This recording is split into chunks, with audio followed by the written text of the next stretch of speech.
I used to believe in forever. In wedding vows and Sunday morning kisses. In the quiet kind of love that doesn't need to shout to be heard.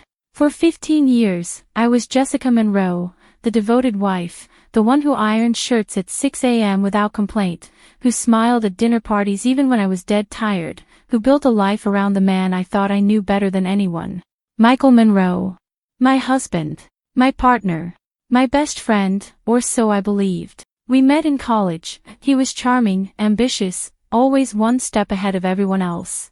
I was quieter, more grounded. A planner. Maybe that's what drew me to him in the first place. He made me feel like life could be more than just checklists and to-dos. With him, I laughed more. Dreamed bigger. Gave more of myself than I ever had to anyone. And when he proposed under the oak tree behind the art building, I thought, this is it. This is the beginning of everything. 15 years later, I was still the woman who remembered his favorite coffee order, who reminded him to call his mother on her birthday, who stayed up late to edit his presentations even though I had my own job, my own deadlines. I made our life work. I kept the wheels turning. I never asked for much, just honesty. Loyalty. The basics. But even those, it turns out, were too much for him to give. The first time I noticed something was off, it was subtle.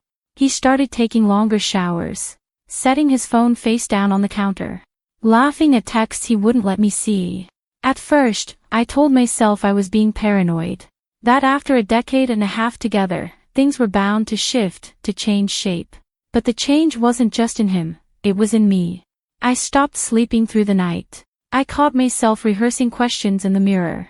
Is there something going on? Are you happy? But I never asked. Because part of me already knew the answer. And the other part was terrified to hear it out loud. Then came the night that shattered everything. It was raining, one of those cold, bitter April storms that makes everything feel more dramatic than it really is. Michael said he had to stay late at the office. Again, something about a pitch, or a deal, or whatever excuse he had recycled that week. I didn't say anything. I just nodded, kissed his cheek, and told him not to work too hard. Then I waited 15 minutes, grabbed my coat, and followed him. I don't know what possessed me to do it. Desperation. Gut instinct. The slow unraveling of a woman who's been too patient for too long. Whatever it was, it led me to that moment. The moment I saw his car parked in front of her house. Her. Not just any woman. Not some stranger off the street. No, this was someone I knew. Someone I trusted. His best friend, he used to say. She's like a sister to me, he once told me, laughing, when I asked if they'd ever been more than friends. You're the only woman I've ever really wanted, Jess. Her name was Claire. I sat in my car, engine running, watching as he stepped through her front door like he belonged there. Like he lived there. And then I saw her, Claire, pull him into a kiss that was too familiar, too practiced, to be new. My breath caught in my throat. I didn't cry. Not then. I just stared. A part of me still wanted to believe it wasn't what it looked like. But my heart knew. My heart screamed the truth before my mind could catch up. Michael was cheating on me. With her. I went home that night and didn't sleep. I sat at the edge of our bed, his side of the bed, staring at the imprint of his body in the mattress. Every memory we'd made in that room suddenly felt like a lie. And still, I said nothing. Not to him. Not to anyone.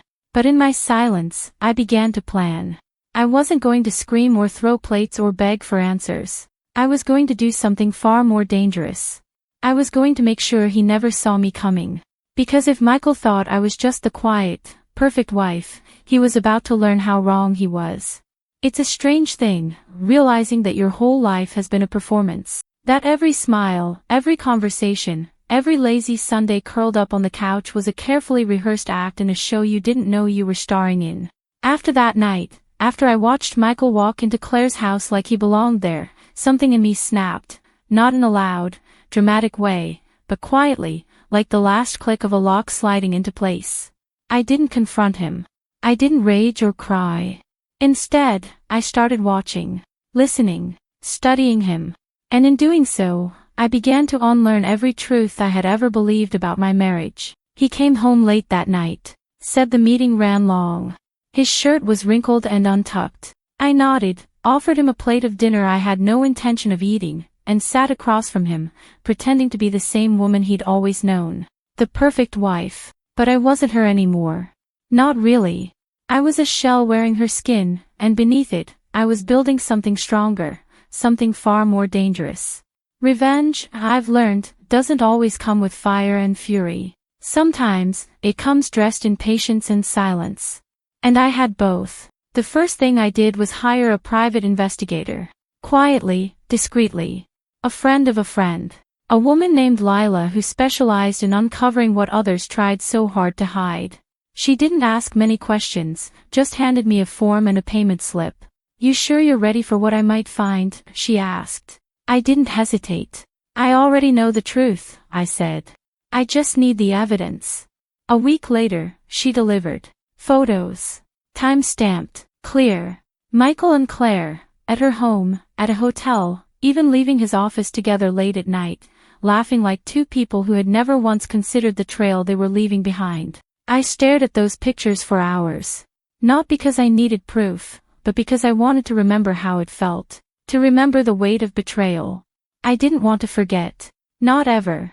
With the evidence secured, I turned my attention to the next piece of the puzzle, Michael's company. Technically, it was our company. I had helped him start it from the ground up 15 years ago. Back then, we had nothing, just an idea, some borrowed money, and a tiny one-bedroom apartment that doubled as an office. I wrote his first pitch decks. I filed all the legal paperwork. My name wasn't on the logo, but it was on every document that mattered. And even though I had stepped back over the years to focus on our home, my fingerprints were still all over that company's foundation. I had access to everything, accounts, contracts, investor records. Michael trusted me to manage the back end, the boring stuff he didn't have time for. And that trust would be his undoing. I began copying files, backing up documents, digging into transactions. And the deeper I went, the more I found. Michael wasn't just cheating on me with Claire, he was lying to everyone. Misreporting funds. Hiding revenue. Shifting money between accounts like some twisted game of financial sleight of hand. If our investors knew half of what I was looking at, the whole thing would collapse in days. That's when I knew. My revenge wasn't just going to be emotional, it was going to be surgical. Precise. I wasn't just going to leave him. I was going to take everything he built on my back and make sure he watched it fall apart without ever seeing the knife until it was already in his hands.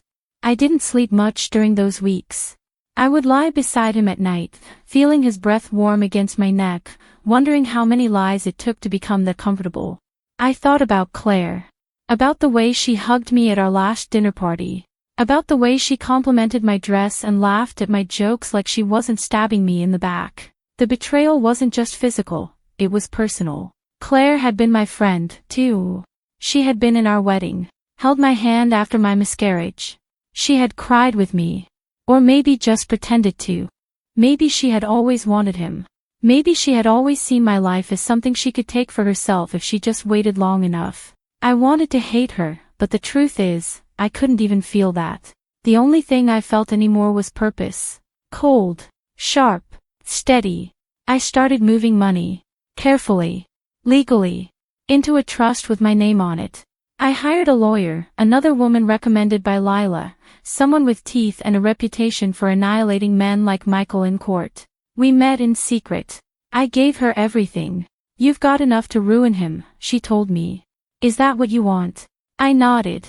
But inside, I knew this wasn't just about revenge. It was about reclaiming the pieces of myself I had given away for too long. It was about finally stepping out of the shadow of a man who had never truly seen me. The day I served him divorce papers, I smiled. I handed him the envelope while he was sitting at the kitchen table, drinking coffee like nothing had changed. He looked up, confused. "What's this?" he asked. I didn't answer. I just turned around and walked away. Because this wasn't the end. Not even close. This was just the beginning. After I handed Michael the divorce papers, I expected an explosion. A denial.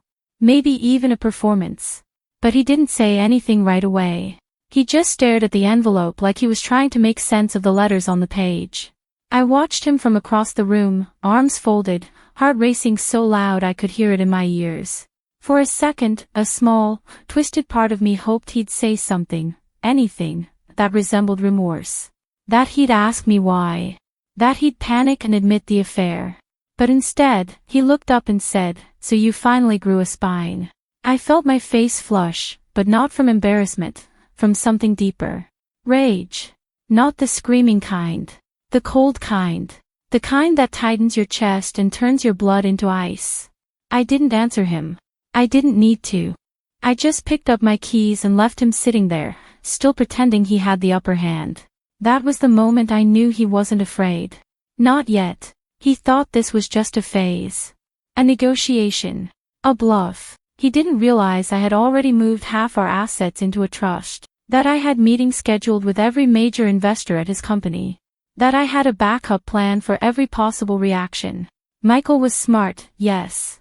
But he was arrogant. He thought I needed him. That I wouldn't survive without him. And that arrogance was the very thing I would use to destroy him. The next few days were quiet, eerily so. He stayed in the guest room. He avoided me in the kitchen. I could see him working things out in his head, trying to figure out how far I'd gone, how much I knew. He still hadn't mentioned Claire. He didn't even bother to pretend anymore. I wondered if she knew. If he had warned her. Or if she was sitting at home, waiting for the green light to step in and take my place. I almost laughed at the thought. Let her have him. Let her deal with the rot I had tolerated for 15 years. Because now she wasn't just inheriting a man, she was inheriting a sinking ship. I sent out the emails that week, carefully worded, polite, professional. I requested meetings with the board, the CFO, the legal team. All people I had worked with closely over the years, all under the impression that I was just Michael's wife and nothing more. But they underestimated me too. They didn't know that I had quietly been cataloging discrepancies in the financial reports for over a year. That I had proof of embezzlement, tax evasion, falsified documents. It had taken time, patience, and restraint to stay silent while I gathered every piece. But now, I was ready to speak. And once I did, there would be no going back. The meetings were tense. I laid out the numbers, showed them the transfers, the forged signatures. At first, they didn't want to believe me. But the facts didn't lie. I watched their expressions shift, from confusion to discomfort to something closer to fear. If this is true, one of the senior partners said, he could be facing serious legal consequences. I nodded. I didn't flinch. I know. The decision was made by the end of the week. An internal audit. A formal investigation. Quiet, for now. But serious. The kind of thing that keeps men like Michael up at night. That was the first time I saw the ripple begin. Just a small one. But enough. At home, he started asking questions. Casual ones at first. Have you spoken to anyone at the firm lately? Are you planning to stay in the house? I gave him nothing. I didn't argue. I didn't accuse. I just moved through our home like a ghost, cooking dinner I didn't eat, folding laundry I didn't wear. Every time he looked at me, I saw something new in his eyes. Not guilt, not love, fear. And that gave me more strength than I ever thought possible. But it wasn't just him I had to deal with. Claire reached out. She texted me late one night, 3 simple words that made my skin crawl. Can we talk? I stared at the screen for a long time. My fingers hovered over the keyboard, then retreated. What could she possibly say? That she was sorry. That she didn't mean for it to happen. That it just got out of control. I didn't respond. I blocked her number. Because talking would have given her a platform, and I didn't owe her a stage. She chose her part in this story. Now she could live with the consequences. I started sleeping better. Not long, restful hours, but deep, dreamless sleep that felt earned. I'd wake up before the sun, go for long walks alone, come back to an inbox full of updates and legal forms. I wasn't hiding anymore. I was preparing. And soon, everything I had set in motion would start crashing into him, wave after wave. He still thought he had time. That he could recover. That I'd break. But he didn't know me anymore. Maybe he never did. And the strange part, I didn't feel broken. I felt powerful, focused, like I had stepped into a version of myself I didn't know existed. A woman who wasn't afraid to dismantle everything she built if it meant exposing the truth. Because the truth wasn't just about an affair. It was about a life built on deception, on silence, on keeping things pretty from the outside. And I wasn't going to keep up that illusion any longer. But I had no idea that the most devastating lie hadn't been told by Michael, or Claire. It was a secret buried deep within my own family. One that would unravel everything I thought I knew, not just about my husband, but about myself. I always believed the worst betrayal in my life would come from Michael. That discovering his affair, exposing his fraud, and burning down everything we built together would be the hardest part of this journey. But I was wrong. There was something darker waiting beneath the surface, something deeper and far more personal than anything he had done. And when I found it, the ground beneath me didn't just shift, it cracked open. It started with a letter. An old one. I had gone to visit my parents' home a week after initiating the divorce. They didn't know the full story yet, just that things with Michael were complicated and I needed space. My father was out of town, and my mother had been distant for years, ever since her health began to decline. So I stayed in the guest room, the same one I used to sleep in during college breaks, surrounded by dusty books and forgotten picture frames. It was strange being back there, like stepping into a version of myself I'd left behind. The walls still smelled like lavender and wood polish, and the silence in that house always felt heavier than anywhere else. I was going through old drawers, looking for an old birth certificate. I was gathering every document I could find for the lawyers, when I found it. A thin white envelope, yellowed with age, tucked into the back of a locked wooden box I had never seen before. My name was written on the front in shaky handwriting I didn't recognize. Jessica. No return address. No stamp. Just that one word. I don't know why, but my hand started shaking as I opened it. And when I unfolded the page, I felt the world narrow around me. It was from a woman named Elaine Whitmore. She wrote that she had given birth to me in the spring of 1985. That she was young, alone, and terrified. That she had been convinced, by pressure, by shame, by circumstance, to give me up for adoption. She wrote about how she watched from a hospital window as a woman with dark hair and a soft voice carried me out into the world. She said she had wanted to reach out for years but didn't know how. She said she hoped I had a beautiful life. She ended the letter by saying something that burned itself into my brain. You deserved the truth a long time ago. I'm sorry they kept it from you. I couldn't breathe. I couldn't even move for several minutes. I just sat there on the floor of that old bedroom, the letter trembling in my hand, staring at the words like they were written in a foreign language. I read it again, and again, and again. But no matter how many times I went over it, the meaning stayed the same. The people I had called mom and dad my entire life had lied to me.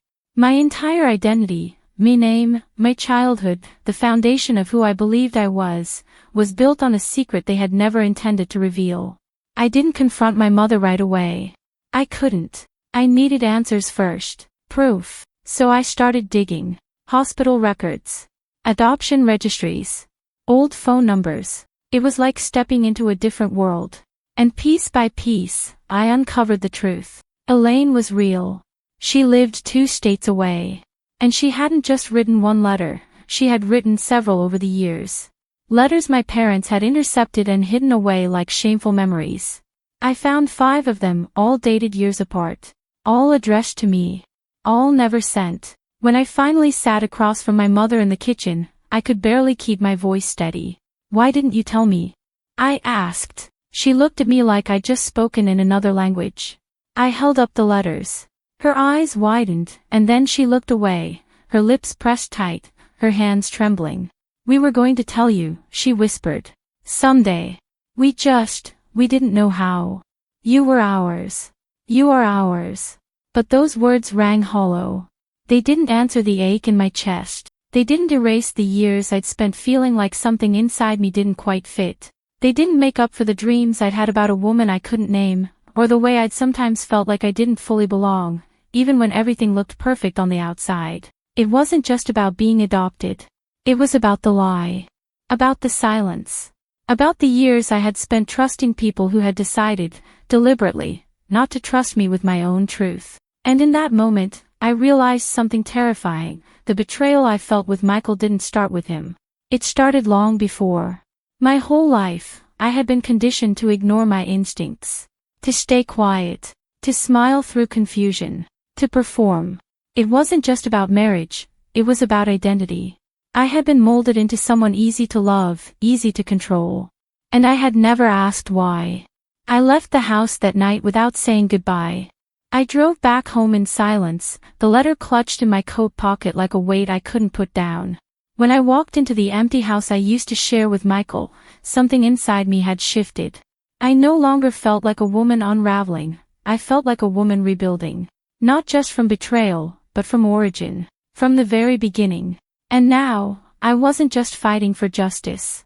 I was fighting for truth. For the version of myself that had been buried beneath years of secrets.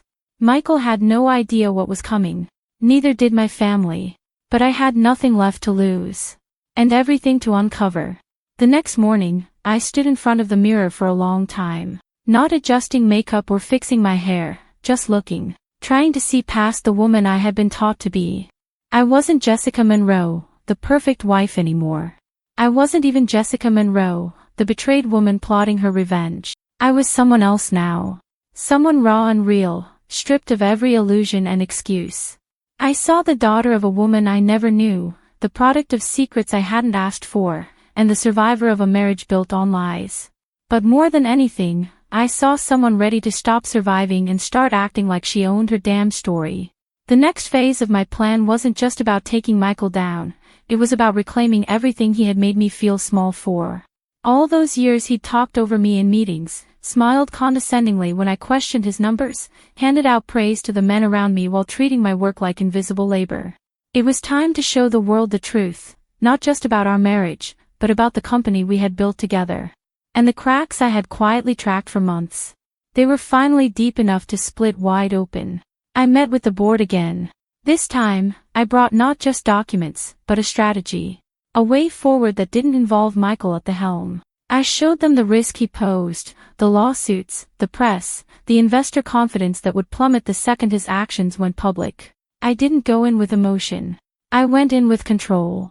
Calm. Precision. For the first time, I wasn't asking for them to listen to me. I was telling them what came next. I remember the room falling into silence when I finished. The weight of truth settles differently than accusation. It lingers. It forces people to choose which side of history they want to stand on. By the end of the week, they suspended him. Not publicly, not yet, but internally, pending the outcome of the audit. He didn't see it coming. When he came home that night, furious and red-faced, waving the notice in his hand, I watched him unravel with the same detachment I had seen him use on me for years. "You think you can do this to me?" he shouted. "You're nothing without me." But the difference now was that I knew the truth. He was the one who had always needed me. I was the one holding everything together while he played the part of a visionary. I had kept the finances clean, the investors calm, the operation stable. And when I stopped pretending, his whole world began to fall apart. "I'm not nothing," I said, quietly, deliberately. "I'm the woman who built what you destroyed." He didn't speak after that. He just stared at me like he was seeing me for the first time. Maybe he was. Maybe I was finally seeing myself too. The media caught wind 2 days later. A leak, likely from someone inside the board. Articles began circulating, allegations of misconduct, financial discrepancies, unnamed sources hinting at a scandal. Michael tried to spin it, of course. He called in PR firms, posted a vague statement about internal transitions and false claims. But the damage had already been done. Clients started pulling out. Stockholders demanded meetings. Every lie he had buried was rising to the surface like bones in the desert. Claire reached out again, this time through email. Longer. Desperate. She said she never meant to hurt me. That Michael had told her we were already separated. That she had believed him. That she had loved him. I didn't respond. I couldn't. Because whether she had known or not didn't change the fact that she had been part of the machine that tried to erase me. And I had no room left for apologies. Not now. Not anymore. But through it all, through the legal victories, the public unraveling, the slow, methodical collapse of the life I used to live, I kept thinking about that letter from Elaine. My birth mother. I hadn't contacted her yet. I had her number. I had her address. But I didn't know what I would say. I was still angry. still grieving something I hadn't even known I'd lost. But she was part of the truth now. And I couldn't keep running from it. The lies I'd exposed in Michael were easier. They were selfish, cruel, manipulative. But the lie my parents told, that one hurt in a different way. It made me question whether I had ever really known what love meant, or if I had just been taught that love was obedience, quiet, convenient. So I wrote Elaine a letter. I didn't know if I'd send it, but I wrote it. I told her who I had become, what I had survived, what I was still piecing together. I told her I wasn't ready for a reunion, but I was ready for honesty. And maybe one day, that would be enough. Michael moved out a few days after the scandal broke. The house felt empty, but not lonely. It felt like mine again. I opened the windows. I painted the walls. I changed the locks. And for the first time in years, I breathed without feeling like I owed that breath to someone else. But I wasn't done. Not yet. There was one more chapter left. One more truth I needed to face. One more version of myself waiting on the other side of this storm. In the weeks that followed Michael's fall from grace, I kept expecting to feel something more. Satisfaction, triumph, even a little vindication. But instead, what I felt was quieter, heavier. Like the air after a storm when everything is still dripping, damaged, but clean. His name was everywhere, news articles, shareholder memos, gossip blogs speculating about the affair and the fraud and the woman behind the scenes who had orchestrated it all. That woman, of course, was me. People started calling me calculated, cold, a genius, a liar, a hero. The truth is, I was all of those things and none of them. I was just a woman who had finally stopped swallowing her own voice, who had stopped pretending that being silent made her stronger. But even as I reclaimed the pieces of my life he'd tried to control, I realized that something deeper had changed in me. Something I couldn't put back, even if I wanted to. The house was quiet most days. I had taken a leave from work, just temporarily, to breathe and to be alone with myself, something I had never truly allowed before. I started waking up without an alarm, going for long walks through the old neighborhoods where I used to daydream about the future, where I had once imagined children, and white fences, and happiness built from love. That vision felt like someone else's now. Not because I didn't want joy, but because I had stopped believing it needed to come wrapped in someone else's promises. I no longer craved belonging through marriage or legacy.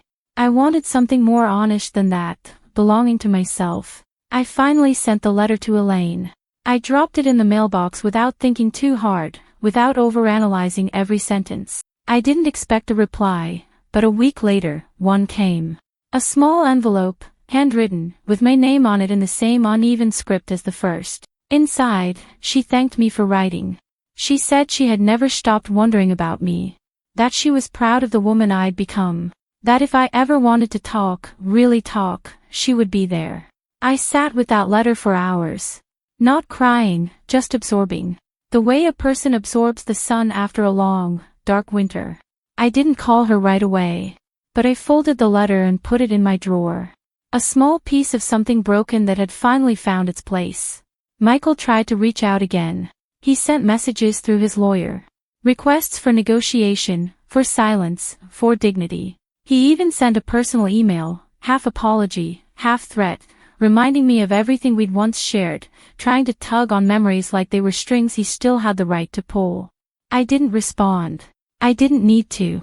Because I knew, in every cell of my body, that nothing he said would undo what he had done, or more importantly, who I had become because of it. For years, he had treated my kindness as weakness, my loyalty as submission. But now he understood. Now the world understood. I had been the backbone all along. The divorce was finalized 2 months later.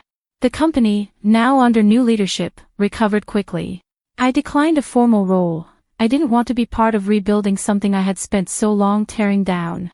Instead, I used my settlement to start something of my own. Something small. Intentional. A consulting agency for women in business. Women like me who had been made to feel invisible, who had been told their work didn't count if it wasn't loud, if it wasn't male.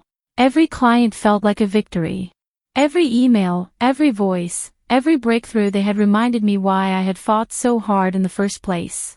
Not just for revenge, but for respect, for reclamation. I never heard from Claire again.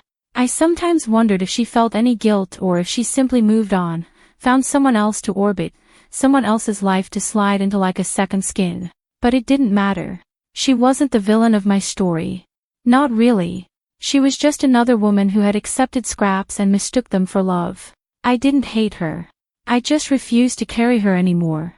My mother called one night, soft-voiced and hesitant. She wanted to talk, to explain, to say how hard it had been, how complicated the decision had felt, how much she loved me even if she had kept things from me.